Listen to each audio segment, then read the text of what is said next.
You're listening to Cooper Talk. Welcome to Cooper Talk. I'm your host, Steve Cooper, and remember, I'm only as hip as my guest. And I got to tell you something, people. The weather back east has been crazy. Yesterday, it not only rained, it was like real heavy rain, like monsoon rain. And last week, and earlier this week, we had a tornado watch. Now, I'm in New Jersey, right outside Philadelphia. I grew up here. I lived in LA for all that time. And when I lived in LA, you know, earthquakes, you don't worry about it. Comes, they go. I wasn't there for the big one. But a tornado just scared the hell out of me. And your phone starts beeping, and one actually hit. So hopefully they'll stop, because I do never want to experience one of them. Anyway, we have a great show today. We have a gentleman who's an amazing guitarist, very stellar career. We just talked earlier how the exact pronunciation of his name is. My guess is Bruce Kulick. How you doing, Bruce? Oh, you said it even more interesting. Well, How about Kulick? Kulick. Or Okay. Kulick. Yeah, there you go. Kulick. It doesn't matter. I'm just great. Thanks for having me. And I'd love to jump in on that weather discussion for a moment. Yeah, the weather's been getting weirder and weirder.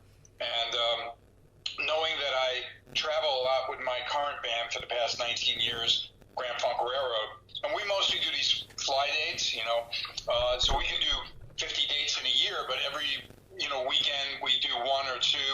So you can imagine how many weekends though of the year I'm gone. And the storms that I see are crazy. The flooding I sometimes see when I'm, visiting, especially the Midwest. And then I have seen those kind of violent storms on the East Coast, but it was on the news last night here in sunny Nevada. They were showing your destruction and the possible tornadoes that you got in New Jersey and on the East Coast. So, wow, I don't know what's going on. It's crazy. Well, you live in Nevada, and I lived in Vegas years ago. And what people don't understand about Vegas is that it's in a desert, basically. Like, it gets very hot in the day, but at night, you can freeze your ass off. This past winter, I could not believe how cool it was and cold it was. I froze my ass off. I'm used to living in New York and LA, so I know what East Coast weather gets like. There's not as much humidity here, and the heat is dry, but some days, we're in the 100 days of 100 kind of thing, so the nighttime sometimes doesn't quite cool off. But because there's no humidity like what you get in the Midwest or the East Coast, it's not that uncomfortable. You can sit outside in the 80s and 90s and feel fine. You know what I mean? There's a nice breeze. But I was shocked how cold it could get here. But we are in the desert. It's a different thing. It's more extremities. But my wife and I really love the home and where we are here. And it's a whole new chapter in my life, because being a New Yorker who kind of transplanted for the KISS years into LA once Gene and Paul moved there, I always was a little more, the East Coast, West Coast thing. But for me, I outgrew LA because it started to get very congested and difficult. The airport was impossible, and coming here has been a real blessing for us. So I'm really enjoying it. Plus, I have a pool. There you go. I can cool off. Now, you're from New York originally, and now, your brother's a guitarist? Is he your younger brother or older brother? No, Bob is my older brother, and we grew up in Brooklyn, and he obviously was able to bring some really terrific music into the house, being like almost 4 years older, and I soaked it up right away. I mean, we grew up in the right era for rock guitar and rock and roll. We saw the Beatles. I was 10, he was 4 years older, but the guitar just became my life. Right after that, it really did. Now, how old were you when you picked it up the first time? About 10. Okay. And you know what? It was natural for me. I mean, I still encourage people, no matter what level, or I don't care how bad you are or not, it's something really healthy about playing an instrument. I think it's really good for the soul. It's good for the mind, good for the coordination, but I swear, I just seem to have a good ability with it, which I was blessed with. I wasn't good at sports, if you get what I mean. You know how people really do things well, and my friends encouraged me, and I started to dream of being on stage and maybe even being in a big band, and those dreams came true. Now, how did you start that dream, the ball rolling? I mean, you're playing guitar. I know a lot of people who I've talked to, musicians, had the high school band. But when did you sit there? I mean, you said you were a natural at it, but when did you sit there and say, "Holy crap! I'm going to make a living out of this"? It's a great question, and I used to fantasize sometimes about being, successful and performing the big crowds and things because, I'd look at Cream and The Who and Led Zeppelin, and I'd go see these artists, and I was crazy about the Beatles, knew every song, and obviously was learning how to play them and imitate them, grow the hair out, everything. But it was once I started gigging, I actually first played bass in my bands because my brother was a guitarist, so I figured I'd be Paul McCartney, Jack Bruce. He could be Eric Clapton, But the first bands I played bass, and then I realized, because I still played guitar at home, that I was a better guitarist than I was a bassist, or at least a better guitarist than the guitar player in the band, But people would approach me when I was in clubs and stuff playing, or the high school, whatever we did. My first gigs were obviously not really in bars, but honestly, people said to me, you're really good, you're going to make it. And that's when I started to really feel better or more confident about it. And I remember having an agent come see one band when I performed, and the guy, I had good people in the band, but he just kind of singled me out and made a point of, you're going to play with big people. I don't know about the rest of the guys, but I know you are. And I was just like, wow, that's great. But I was never, cocky about it, believe me. Well, it's got to make you feel special, but then I think sometimes it may make you a little, not scared, but a little, uneasy because you're all of a sudden you have these high expectations. Even though you can meet them, it must, for a young guy, it's got to be a little bit hard. Yeah, but it was like, it was my passion, believe me, being nervous about performing and being good and has always been something I've struggled with, but quite honestly, that's a very common thing with performers. Be kind to them if you happen to be backstage before they're going on. There's a lot of anxiety for a lot of performers, but the desire to do good pushes me to always play the best I can, and I really care, of course, but it is a interesting process being a creative person. That's why I'm always fascinated and so supportive when I go and see anybody play, from someone just singing with a piano player to a huge concert. I realize that it's a special gift to share it with people, and to watch somebody do it is always a lot of fun. So you're playing now. I know you ended up in the earlier days, not the earlier days, but the earlier days. You went on tour with Meat Loaf. Now, how did that happen? So Meat Loaf was really the first. There was something before that I was so glad I did that helped me be prepared for Meat Loaf. So let me just rewind just slightly before that. You remember disco was really popular in the mid '70s. Oh yeah, huge. And that was all I could do in the clubs. I was like the versatile guy that could play, that kind of material, that there'd be a clean guitar, but on occasion a little bit of more of a rock guitar. We would do a lot of material, and one of the whatever was top 40 hits then. And then I wound up with both George McRae and then Andrew True, okay? But specifically with George McRae, who had a big hit called Rock Your Baby, okay? He became a huge star in Europe. He only was able to play like larger clubs in America, but I went to Europe for 2.5 months touring with him, and even at one point was on stage at what would be considered the Grammys of Germany in an arena, and we performed. The band that he had and took to Europe performed with an orchestra and choir. Could you imagine? It was unbelievable. So there I am, around 22 years old in '75, and I'm playing, in an arena, and that's mind-boggling, of course. After that, of course, I wound up with Andrew True, and we did some interesting dates, and we did TV like Don Kirshner and things like that. So my brother was the one that was a session guy and much more known in New York for getting involved with bands and things. And he got asked to audition for Meat Loaf. And they were looking looking for 2 guitar players, okay? Next thing I know, and then, my brother actually auditioned for KISS before KISS became, before they chose Ace and became famous, So here we are in like 77 with Meat Loaf putting the band together, and they love Bob. Bob had a resume already. He already did sessions and worked with people, he did some gigs with Alice Cooper, filming in for Steve Hunter and all. I was really green, and I was kind of nervous about it, but my brother really pushed for them to have the brothers, do the Bat Out of Hell tour. And wow, what a tour that was, I tell you. We started out being booed off the stage, opening for Cheap Trick in Chicago. Meat Loaf came out 300 pounds in a tuxedo. You know that. Right. It was unbelievable. No one knew the material yet. And it was like overblown Bruce Springsteen, New Jersey stuff. And then within a short month, I think we're in New Orleans playing the CBS Record Convention, which is, of course, not CBS anymore, but, would be like Sony now or whatever. And,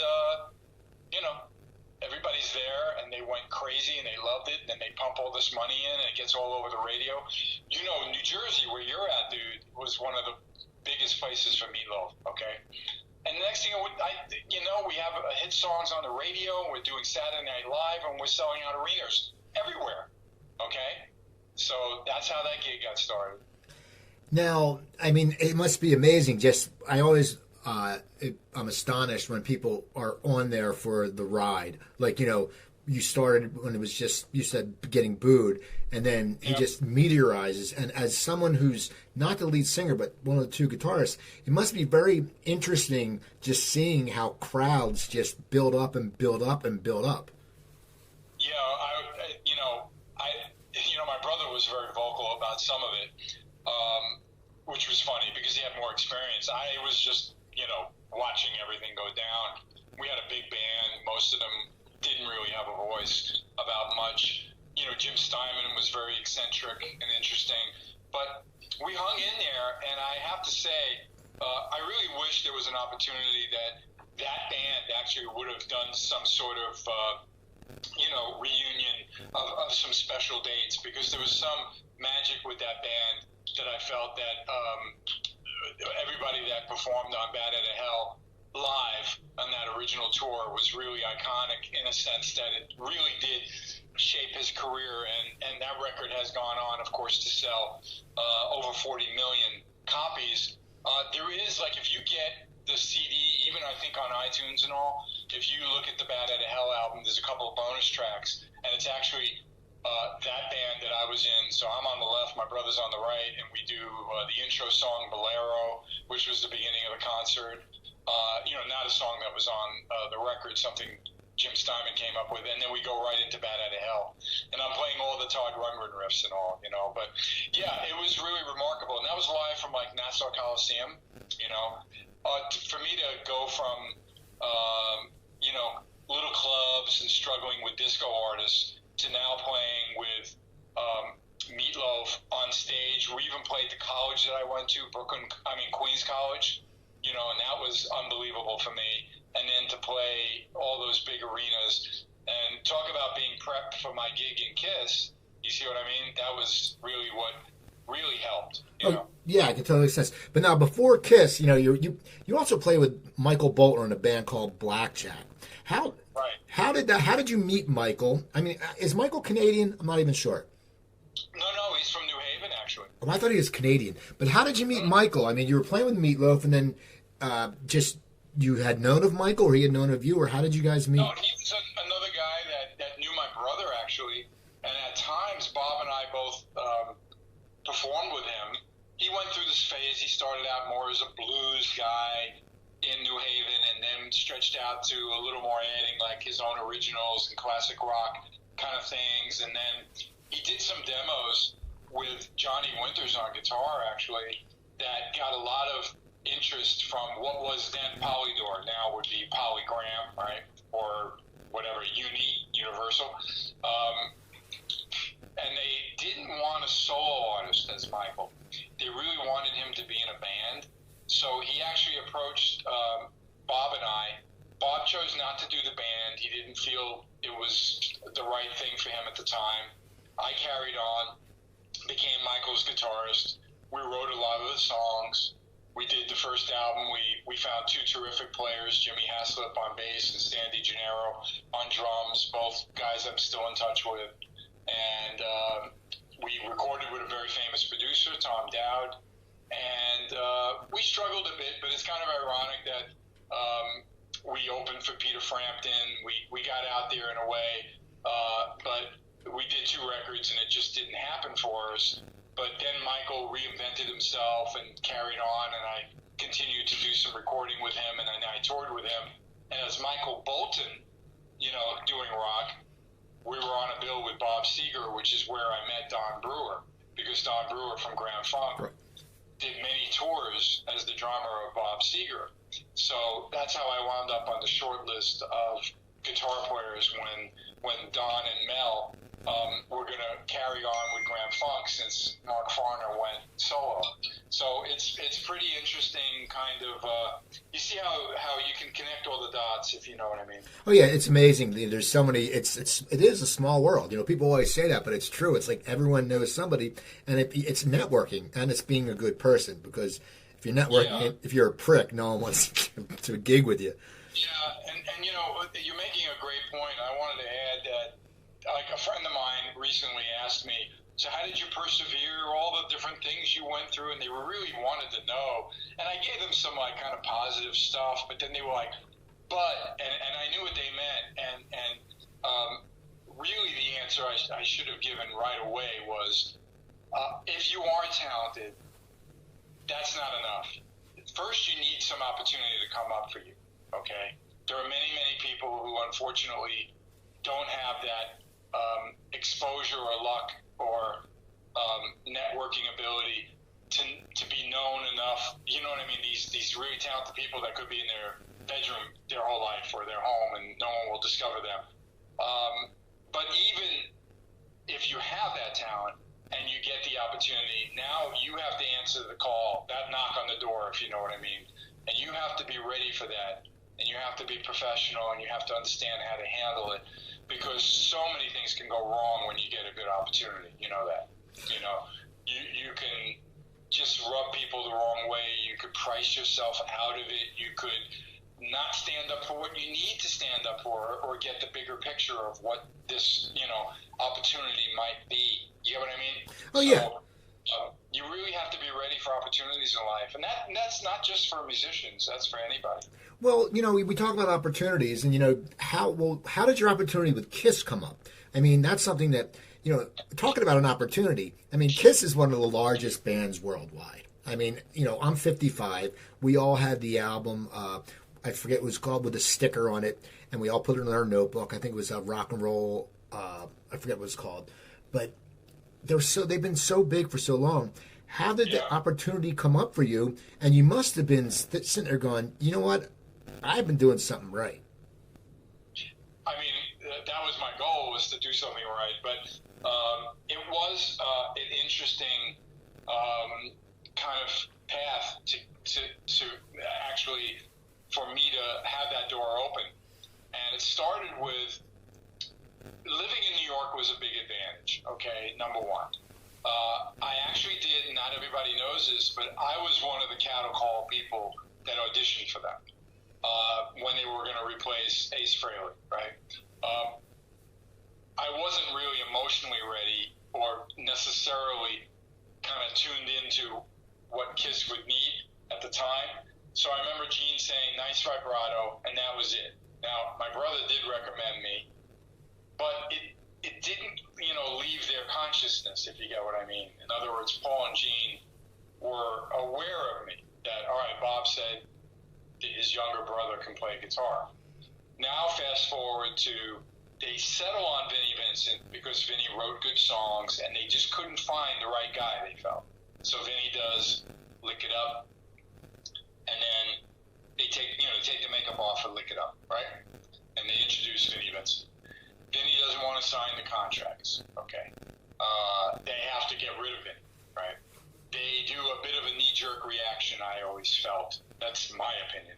And they want wanted, since guitar playing was going faster and faster and wilder, they asked Grover Jackson, a very famous guitar maker, who's on your list of favorite guitar players? And they recommend this guy, Mark St. John. Okay. That wasn't his real name. It was actually Mark Norton. But Mark was a very fast, creative guitar player. Not really a rock blues guy, but he fit that bill that they thought they should have somebody speedy and, flashy and everything, right? I remember seeing a new guitar player announcement in Kerrang. There's no social media. There's no internet yet. You know that. Right. It's 84. And I look at Mark, and I go, I see what they say about him, and I go, this is wrong. This doesn't feel right. Now, that wasn't jealousy, just my instinct saying, I don't get it, okay? Because they mentioned some of the people that he was influenced by. And to me, Kiss is about the classic rock groups that I grew up with, that I know Gene and Paul worshiped, from Led Zeppelin to the Beatles, meaning Jimmy Page and Eric Clapton and Jimi Hendrix, not Alan Holdsworth and speedy jazz fusion guitar players, okay, that Mark was into, okay? So, or even a Randy Rhoads, people like that. You get what I mean? Right. So they, firm up that Mark is the guitarist. They go in the studio and do Animalize, and somehow, no one would ever guess, of course, when you have an opportunity like that suddenly you come down with a strange arthritic condition called writer's syndrome, spelled with an R-E-I-T-E-R-S, that blew up his arm, okay? His hand got swollen. Well, you can't play guitar with a swollen hand, right? He got some of the work done on Animalize, because he really did play some great stuff, so I don't want anyone to feel that my criticism of him is that I didn't respect him as a musician. I really did. I didn't necessarily feel like he had his, kind of his roots and his, education of vocabulary of guitar playing proper for Kiss, and what I think Kiss needs, and then, as you know, Kiss at times used ghost guitar players, like my brother, okay, and Paul reached out to me. I know some of that had to do with this guy who was his friend called Mitch Weissman, a guy who looks like Paul McCartney and was in Beatlemania way back in the days, if you remember that Broadway show. And Mitch was a talented guy who co-wrote some things with Paul, who also knew about my playing and thought I'd be good to help. So I got the call to go in the studio like my brother, and I went there. Paul just wanted to be sure I had a guitar with a, one of those fancy Eddie Van Halen tremolo arms called a Floyd Rose, which I did. I just got one put together.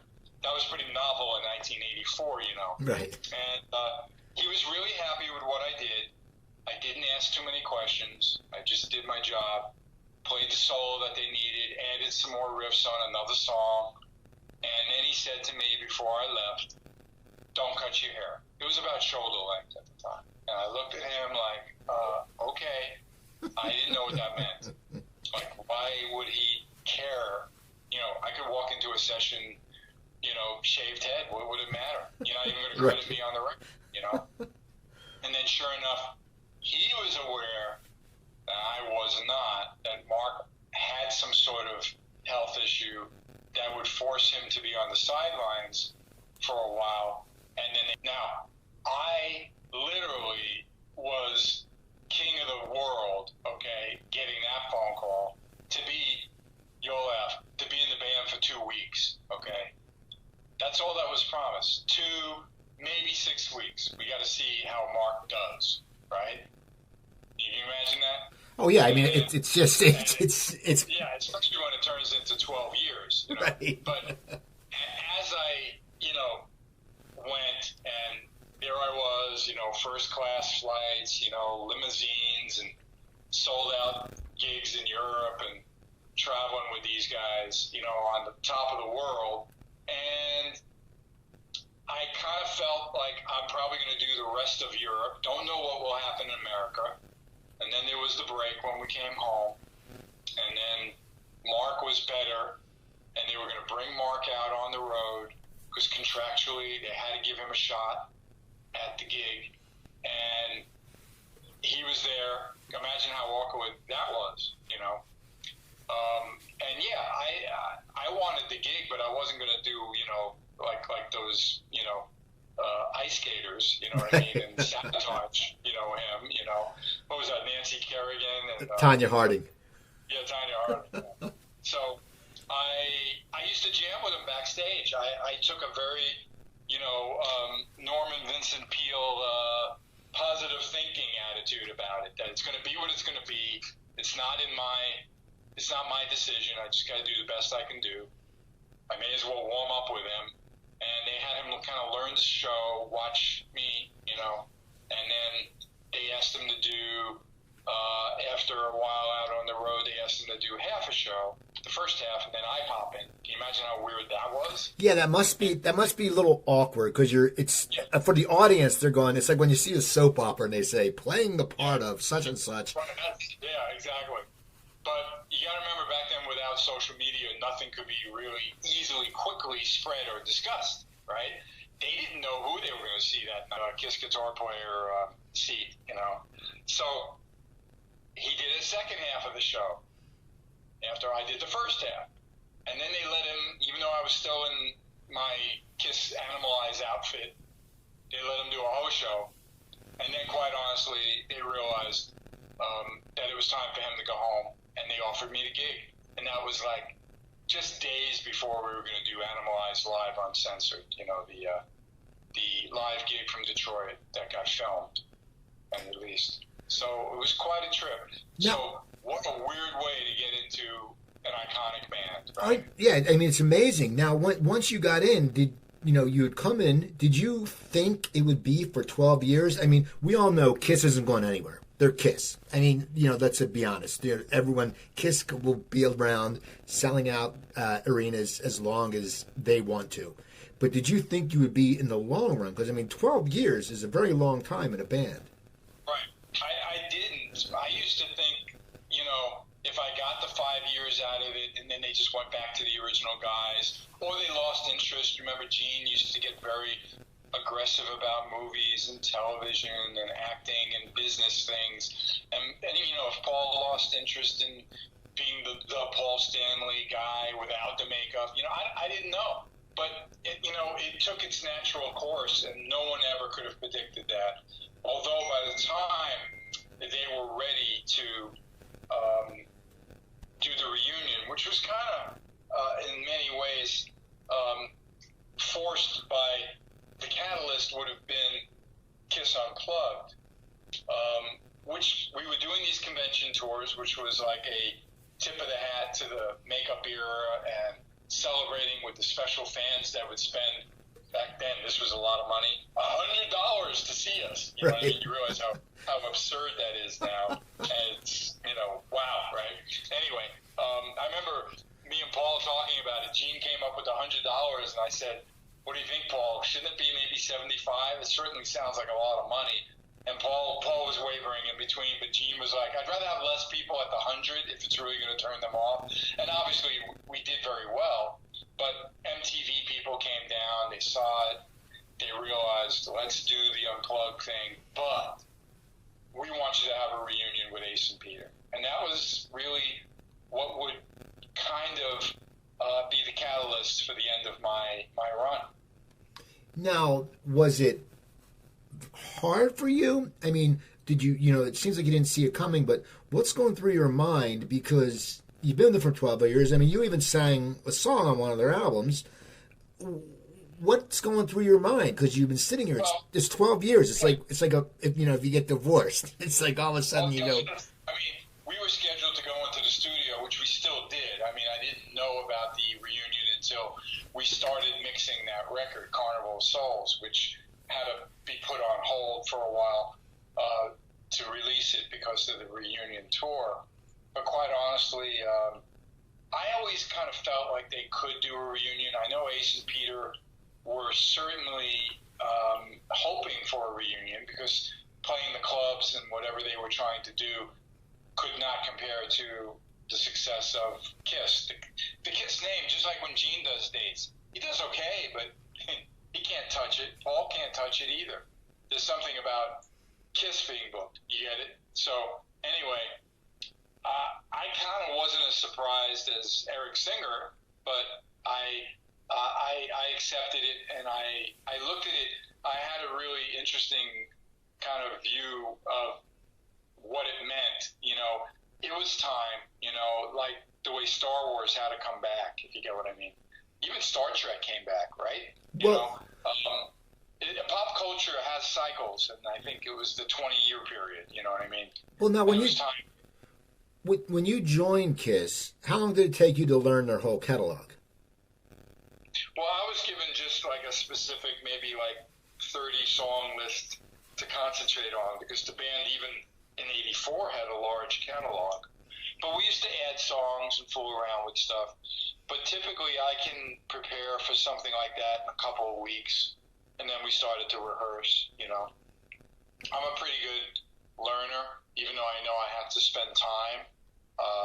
And then once it's in your DNA, all you have to do is refresh yourself. You have to keep going over it. But I'm a big prepare yourself for the gig person. I don't leave things to the last minute. Sometimes with my schoolwork I used to, but not with music. I love music and respect it too much.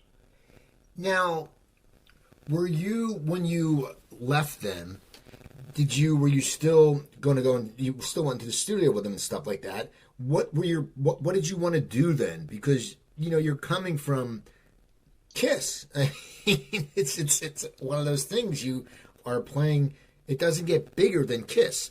What goes through your mind when you sit there and go, what am I going to do now? It was really hard to realize that all that perks and all the status that you have as a Kiss member will now be,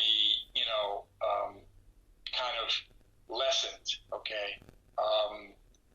And I would be basically in some ways needing to reinvent myself and start all over. Fortunately, I had many business people who respected me and liked me enough to be supportive. I didn't crawl into a ball, sobbing on the floor, but I realized that I love music and I wanted to pursue new things. And Larry Mazer, who is actually managed Kiss for many years, who I still keep in touch with, he's in that Cherry Hill area, Philly. That's where I grew up. I grew up in Cherry Hill. Right, and Larry managed at times Cinderella and the Nelsons back in the 80s. He's continued on. Larry was the one that was really good friends with John Corabi, and he told me, ironically, of course, John got shown the door when the Motley Crue version of, that album and tour did get, it just didn't get any good reaction at all. And he wound up not having a gig. And Larry really thought the chemistry between John and I would be really good. And he was right. I got along with John very well. Musically, we're very different types of people, and yet we had a tremendous amount of respect for each other. Just recently, actually, we got a chance. It was many, many years since we played together, and we jammed together at a Kiss Expo in Indianapolis. It was really good. We played some songs acoustically. But we formed a band called Union, and we did 2 studio albums and a live record and a DVD. And there's many people who would love to have us, get back together and get out there, to be honest. But we'll see. Now, you're with Grand Funk Railroad. You've been with them for a while. How did that come about? Because, once again, that's another big band. I mean, they're a legendary band. I mean, you're one of these guys that, you play with Meat Loaf, you play with Kiss, you play with Grand Funk Railroad. I mean, you have to sit there. You have quite the pedigree in bands. Well, it was like what we were saying earlier, how hopefully you network enough, and hopefully, your name gets thrown in that list, and you want to be on the short list. And like I said, and I have a funny story about Grand Funk. when Don Brewer, who was always kind of like, it was only three guys originally, Mark Farner, of course, very talented singer, guitarist, songwriter. Don, who also wrote songs and wrote We're an American Band and co-wrote some of the other hits and sang lead on many of the songs as well. And Mel Shocker, who's just this incredible bass player. And these three guys in '69 got together and they took off like a rocket. It was crazy, right? But as years went on, they had their issues, and then they had a reunion, and then that only lasted a little while. It sounds like Kiss, right? Right. Where people did whatever. And then Mark wanted to go on his own, and Don and Mel needed to figure out what to do. So once they got a hold of this guy, Max Carl, who's a really, really talented singer, he worked with 38 Special and had a solo career, great songwriter, real handsome guy with a powerful voice, blue-eyed soul, really great guy, great talent. Then they realized, okay, now we can look at the guitar players. And I was on that list because of that Bolton's, Bob Seger tour, okay? And when I got, this would have been 99, when I got an email from Don, I really thought it was just a joke. Why would Don Brewer contact me? You know what I mean? Right. And then I kind of looked at it going like, huh? And then I wrote him back and I said, can we speak on the phone? And I was actually out in New York helping my parents move. I had to bring them out to Los Angeles. And sometimes you do good things happen, And it was legitimate. And then I remember the first person I called after that phone call from Don Brewer was Larry Mazer, the same guy who told me to go get together with John. And I said, I just got a call from Don Brewer. He wants me to audition for the band. What do you think about me being the guitarist in Grand Funk? Obviously they're going to have a lead singer. And Larry was like, he was very supportive. So I went up to Michigan. Everybody lives kind of in a different state, but because Mel's up in the Traverse City area, we had a good rehearsal thing at one of the local casinos up there. And I hit it off really well with those guys. I remember Max being really nervous about me, not musically, but he's looking up things on me. By now, there is an internet and social media, right? And he sees pictures with me and John Corabi, with like sexy girls, and you know what I mean, and he's looking at the Kiss era, Bruce Kulick, and he's going like, I don't know.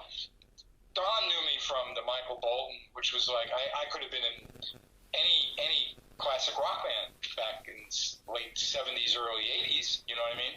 I didn't get Kissified until I was in Kiss. You understand that. Right. So I hung out with Max. He got to know me. He realized as soon as I started talking about taking care of my parents, he realized I wasn't some party, crash and burn rock and roll freak. You know what I mean? And all we had to do was add a great keyboard player, which we found. Also a guy that played with Bob Seger, actually, Tim Cashin. And there was the band. And can you believe it? It's been 19 years now. And we've been gigging as those five guys as Grand Funk Railroad. It's quite amazing, really is. And this year, Don's really smart because I wouldn't know when the anniversaries are. You know what I mean? I wasn't there from the beginning, but it's the 50th year. It's unbelievable. So we're celebrating 50 years of Grand Funk, which is unbelievable. Now, of the two, of Kiss and of Grand Funk, which one do you think it was you became in sync with easier and quickest? Naturally, I could easily say that Kiss was more exactly me, but I've been through my years, at least when I got in Kiss, that was probably more natural. But I've always been versatile, for me to play with those disco artists and to have this, I liked funky music, I liked R&B music, I liked Motown music, I liked, jazz music. That it wasn't a stretch at all for me to be in Grand Funk. I liked progressive music. Could I do as good in Yes as Steve Howe? No, but I liked that music and I probably could learn it. You know what I mean? there was something not that different about the two bands. The version of Grand Funk Live that Don Brewer wanted me to learn from was this concert they did in '98 called Bosnia. It was like when Bosnia was going through some disastrous, political stuff and money things and people dying and starving, whatever. And they did a benefit concert at the Greek Theater, and they recorded it. And I actually really loved what Mark did on that record compared to the original Grand Funk records. And Don said that our arrangements will be more similar to this, and the same thing about the guitar playing. So learn this, So in some ways, if he didn't share that with me, Grand Funk would have been a little more of a challenge because I don't really play like Mark Farner. But Mark's performances on that record were really, really, really a bit more Marshall rock and roll tone. You know what I mean? That's me. You know what I mean? Like powerful guitar through a Marshall amp. So in many ways that made that much easier for me too. So. Again, in many ways, I think maybe I'm more natural for Kiss, but it really wasn't hard for me to be in either. I really assimilated well. Well, besides the two bands, you've also recorded 3 solo albums. What is that experience like when you're the main guy? Well, it's a good question. I was very frustrated with Union. And it wasn't because I had 3 other guys in the band and a principal songwriter partner like John. I enjoyed that. And we worked with some talented producers who also helped with the songwriting. But when we kept hitting the wall, I was getting frustrated. And I just felt like I had all this music that I used to present to Kiss. And that was always a challenge, like what they would, want to finish with me. But having co-writes with Kiss was a blessing, of course. But I wish I had even more. It wasn't just about the money I would earn. It was about the status of being a songwriter with Gene and Paul, who have written some tremendous songs. So I really had a desire to just screw the band thing. I have all this material. I'm going to finish it. I'll sing what I can sing. I'll turn others into instrumentals. And I immediately went to my closet of cassettes. Yeah, it was cassettes back then. And put together Audio Dog, which was the first solo record. And my attitude was really simple. I am not going to a label.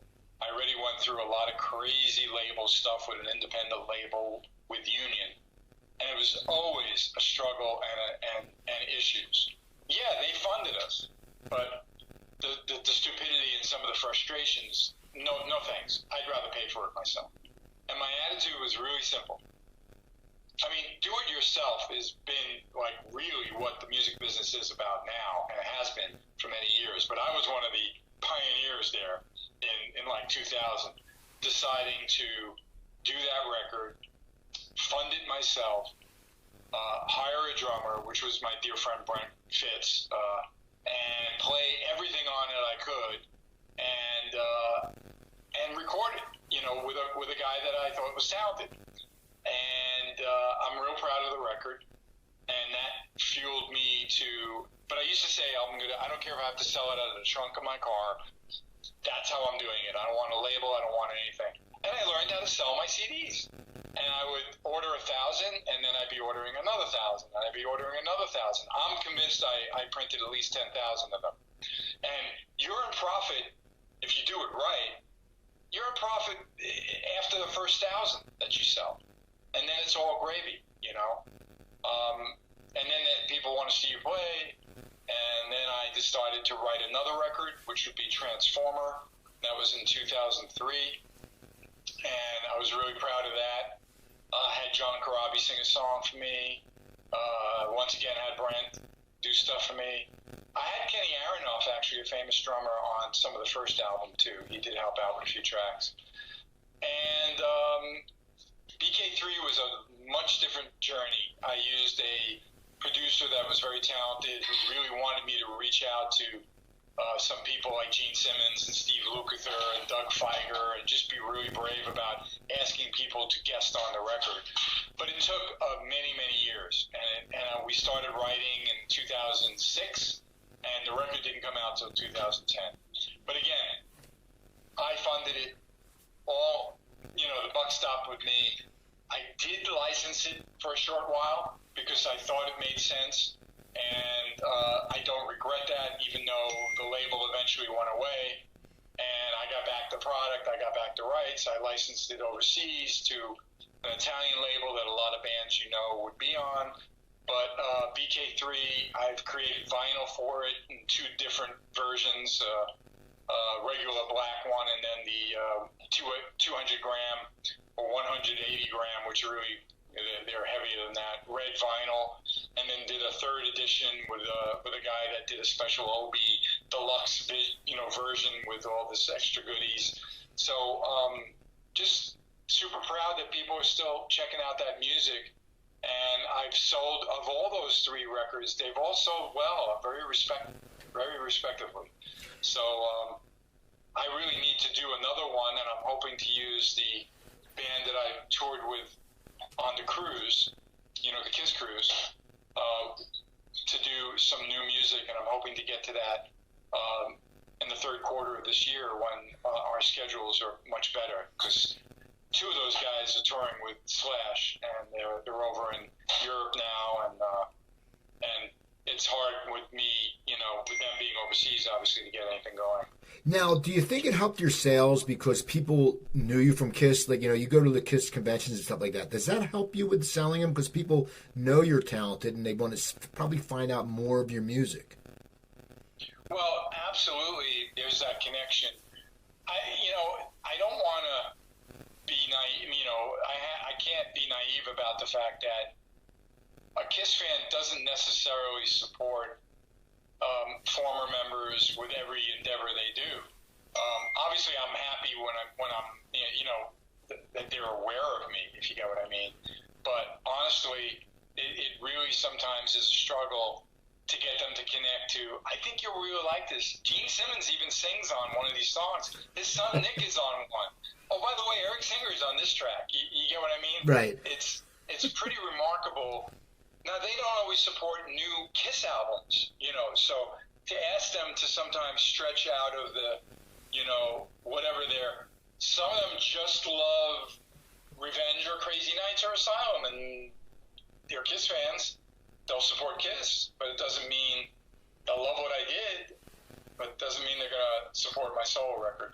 So I do have to struggle with that, and then there's many who, not only for their collection kind of passion, they really want to hear different music, and they're willing to hear, the guitar player. I mean, I was always really supportive when the Beatles broke up. I had all the Paul McCartney records, the Ringo records, the John Lennon albums, and the George Harrison record. You know what I mean? I just did. Now, if I felt like their work was not turning me on, then you don't continue with it. You get what I mean? Right. But how everybody looks at a band, and then the parts of the band and how it kind of evolves into solo things. Ace does well as a solo. He always did well, but he doesn't do as big as Kiss. And Ace is like pretty well loved by all the Kiss fans. You know that. He's an icon. So that's pretty interesting that I hope for the best, but I don't expect them all to jump on the Bruce wagon. I do feel that, my stock is up and people are paying more attention. They know my respect for the band and my years in the group. They've loved the cruise performances that I've done. And I hope to continue to make them happy and support my career. Now, if you never wore makeup, right? Correct. Now, if you had worn makeup, did you ever think what you would have wanted to wear? Oh, I always make a joke of it because it's such a hotbed, kind of topic with the band. Eric Carr struggled and became finally the Fox at the last minute, and they wanted him to be like a hawk or something. But anyway, and then Vinny the Ankh, you know what I mean? But then they realized this is ridiculous. We can't keep coming up with characters, and that's why when it was ready to move on without Ace and Peter. It just, Eric Singer and Tommy Thayer absorbed the cat and the spaceman, So I used to joke, knowing that it was a cat man, meaning Peter, as a kitty cat kind of thing. I used to joke around and say, like, I'd be the dog, you know what I mean? Because I was really blessed for, like, over 12 years, close to 15 years. I had a really precious little dog who was he was the audio dog, you know what I mean? He put up with me with the recordings and the guitar playing and the traveling, so I owed him a lot, and he kept me so centered. Little guy named Joe. There's even fans down in South America that had a tattoo of him. Oh, wow. Because I used to share little caricatures of him and drawings of him and photos of him online.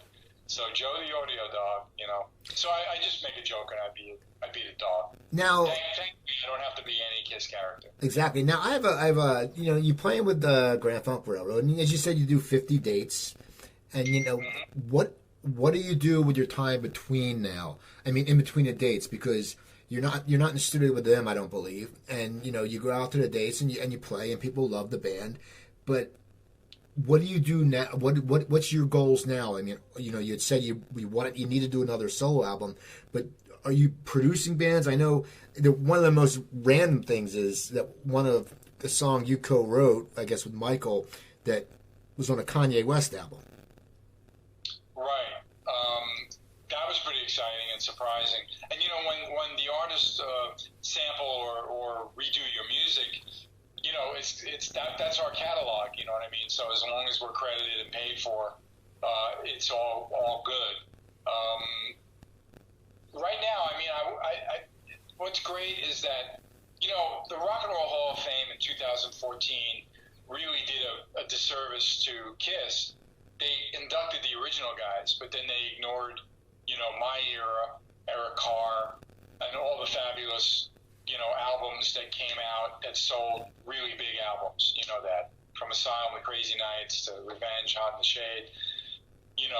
Gold, platinum, huge tours, the whole thing. My walls are filled with upstairs in my home with awards. But Paul was really smart in that slam that they did with Kiss.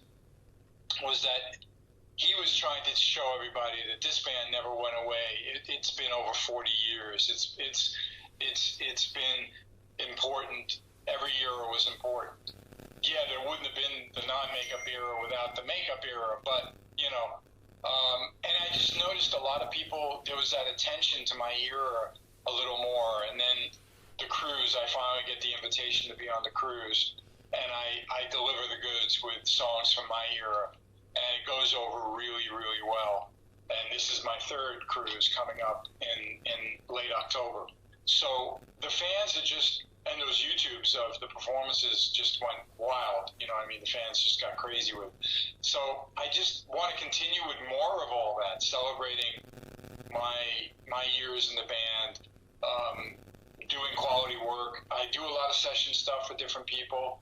I've been carefully picking interesting things to offer the fans. I did a mini guitar of my multi-swirl from Asylum era of Kiss, and then very soon I'm announcing a full version, which I think in my pre-sale emails might sell out anyway, because there's only 24 of them in the first batch, but I just really enjoy the interaction with the fans, with social media. My Facebook page is very popular, my Twitter, Instagram.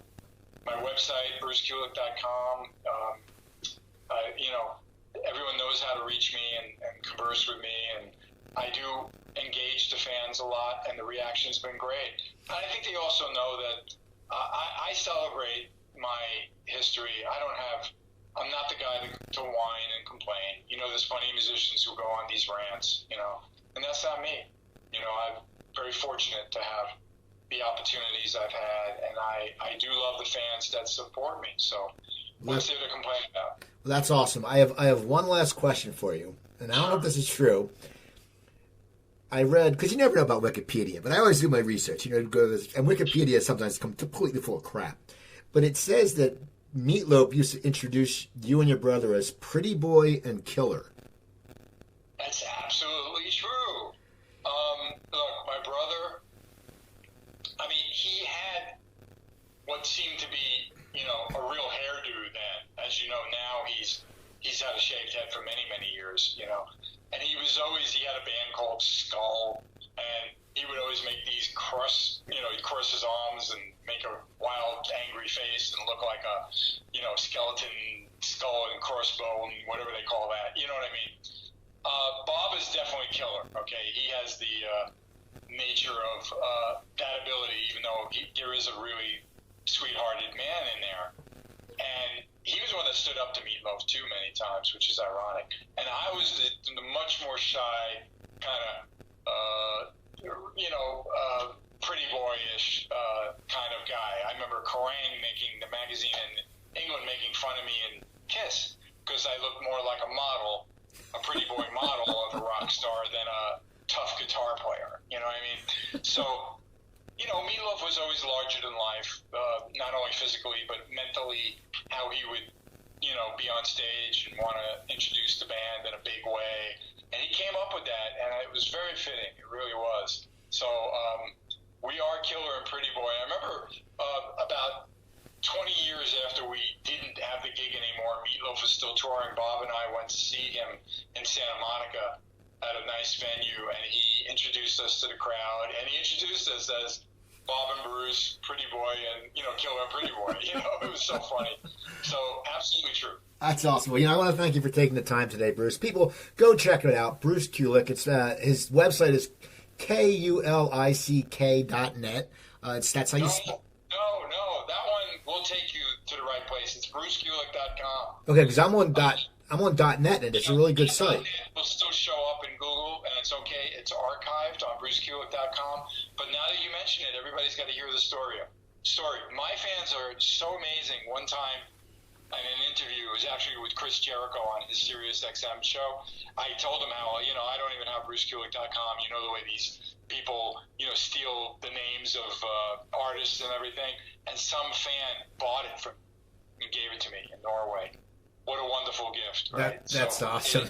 Brucekulick.com is obviously, you want to be, yourname.com, right? I'm coopertalk.net, and someone has coopertalk.com, and then if someone didn't have it, you would have it. Oh, okay? yeah, definitely. But anyway, the Kulick.net has a lot of history on Google because I've had it for so many years. But anyway, and Facebook is official Bruce Kulick. There's a blue check next to it. Instagram, Bruce.Kulick, and Twitter is easy to find. And I want to thank you so much. I think you had some great questions. I know you're not the biggest Kiss nerd, but you certainly understood my career. And thank you. Well, thank you. And people, so follow him. Follow me on Twitter. I'm at Cooper Talk. Go to my website, coopertalk.net. You can find over 730 episodes on there. Email me, cooper@coopertalk.net. And remember, I'm Steve Cooper. I'm only as hip as my guest. Don't forget, drink your water, eat your vegetables, take your vitamins, and I'll talk to you guys next time.